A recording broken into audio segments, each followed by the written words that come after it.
Well, Luke, I believe you broke up the week with a movie this week. How was Toy Story 4?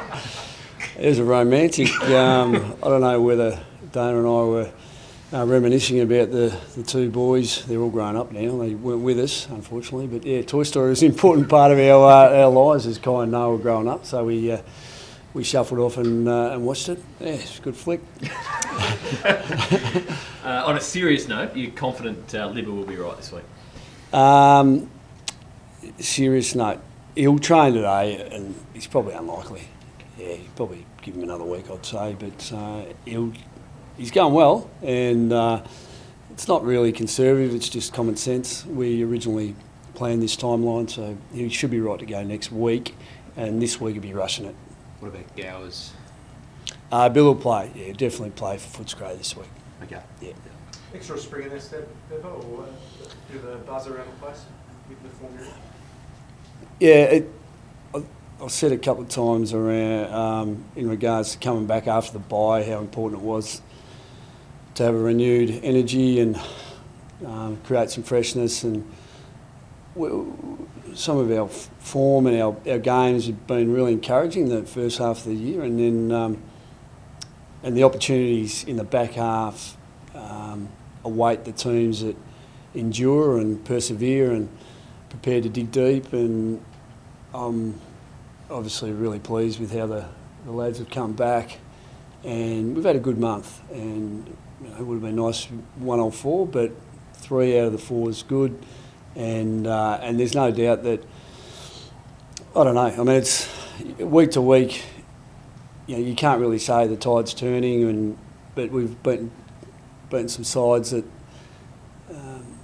probably publicly have got some recognition of, and teams that should be at the pointy end and will be at the end of the year.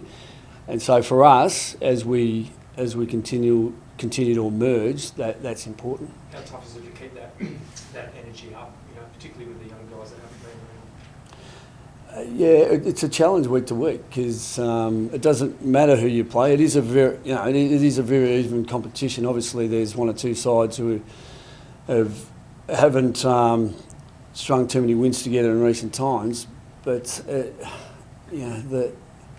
it's congested. The ladder. It's a challenging competition. I don't know whether the athletic profiles of the lists have evened up. I'm no one sure now about games experience and age, how much it matters. We've never really talked about it because from my point of view, you're sort of making excuses for yourself. So there's no doubt that whether you're playing a more experienced side or one that's had some injury, the challenge remains to stay on top of your game.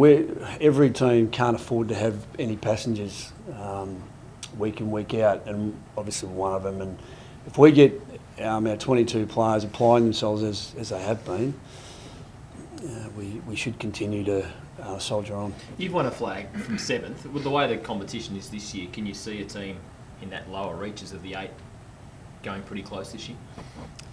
Yeah, definitely. I mean, I think the way that the rounds are unfolding, you're seeing new teams produce different things, and probably 1 or 2 teams who have established themselves up the top of the ladder start to feel the pinch here and there as far as their wins and losses, and who knows over the ensuing rounds what's going to happen. But there's no doubt that once we get to the end of the year, whoever's in that top 8, I think they'll all consider themselves a genuine chance to be there in that last day. Do you know your players that dare to dream what they can achieve? Well, I think so. I mean, I think every club who's got a bit of a sniff of what's up ahead finds themselves at times preoccupied with what the possibles are or what the possibility is, and we're no different to that. Whether I take the boring, just focus on this week line or not, the opportunity's there. We keep winning. It's Captain Obvious should have the cape on, but we're playing good enough footy to be one of those teams. But time will tell. What would it actually mean to your group to make it, given the challenges the first half of the year? Oh, okay, well, now we're really pushing into that. Now we're really starting to talk about it. I mean, I think what's happened, you can sort of sense it. You can feel what's going on. I talk about it in terms of what your core principles are and what you're trying to achieve. And essentially a lot of that stuff doesn't really change no matter who's playing in your team. But week to week, when you need to make sure that you've got some adjustments that you can make, and especially against teams who are quite, say, sophisticated and have established a winning form line, what's encouraging for us is our group are starting to establish that we can come in and out of different modes, and we can create winning formulas without it being too complicated. Because essentially the players have still got to enjoy what they do, and they can't be curtailed. Like even at Gill's house the other night, we're talking about score lines and trying to outperform, and that magical 100-point number that everyone always talks about. I don't think there's many coaches who go out and don't focus on trying to score that much. It's just that what's happened is sophisticated defences are limiting score lines. There's one or two rules that have changed the game a little bit, but what we've got is really great contests where some of them are going to the line more than they ever have. Adam Simpson, suggested the other night if you got more use of your runner, that might help with scoring going up a little bit. Do you feel that's the case? I like that from Simone. That's good. I mean, we've had some really mature conversations around the runner since I threw the toys out, probably a year and a half ago. And, I've accepted the fact that we haven't been able to use the runner. We planned accordingly during the pre-season. I think we've established some pretty good communication lines through different images and stuff that I'll continue to use, even if we get access to the runner. But Stephen Hocking, he's been open to, changing again, and maybe dripping, a couple of opportunities in it per quarter. Whether that happens or not, I don't know, but that's what we're talking about, and that'd be great. And whether it influences the scoreline, I'm not sure, but it definitely will please the coaches. You talked about recognition before. Just listening to a couple of your post matches, you're a little bit miffed about your team's not getting enough recognition when they win, and the opposition has. The narrative's been the opposition hasn't played that well. Yeah, it's where we're at, and I understand it. We shouldn't get any credit because we're, at one point not so recent. Well, pretty recently, we hadn't won many games, so I totally understand it. But sometimes I think we get the narrative wrong, and even being critical of teams, I think everyone was critical of Port Adelaide not beating us. We're going okay. They go out and beat Adelaide, and I think if you're in their quarters, they're probably talking about different teams are saying, well, Bulldogs are pretty good. Yes, whether they think they're off or not, I'm not sure. But it gets back to we're one of those 18 that makes the competition pretty even, and so I don't yearn for it. We haven't established ourselves as that team that should be getting any credit.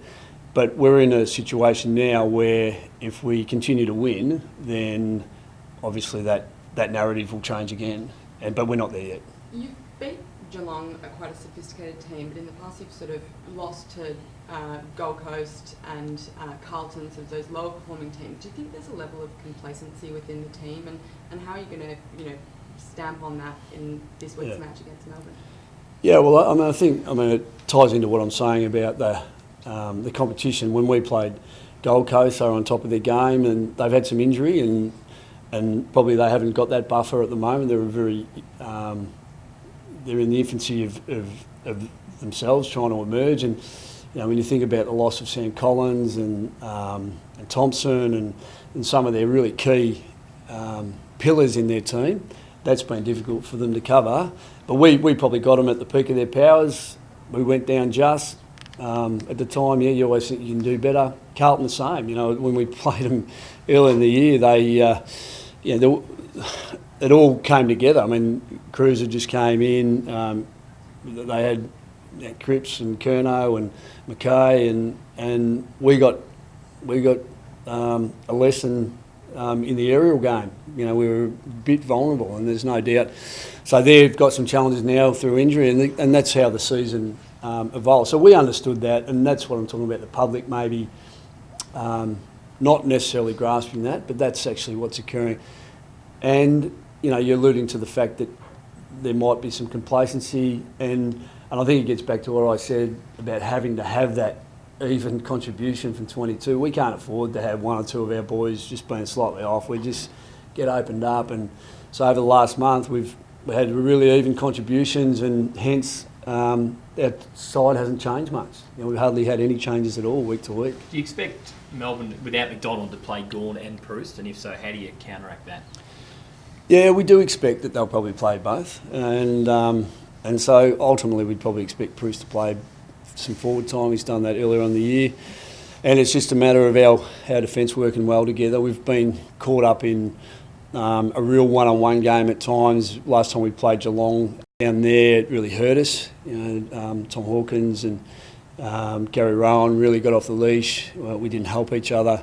So we've learned some lessons, and that's the great thing about what's happening with our group is we're playing better. There's chemistry there from a team defensive point of view. So we'll need to. It gets back to the old pressure around the ball stuff, but you know our backs are working well, and they're halving and winning more aerials than we were previously, and that'll be important against Proust. So he'll spend time in the ruck, I would have thought, when Gawn's off the ground. VFL again for Dale. Yeah, well, he's in consideration for selection. He's played 2 pretty good games coming back from that injury with his ACL, and yeah, logically, like you just think, oh, he just should play, and yeah, he'll probably definitely play for Footscray. I would have thought. It's just no one's done. He's just on the edge of coming in. So one more, and you know, there's pressure on for spots. Yeah.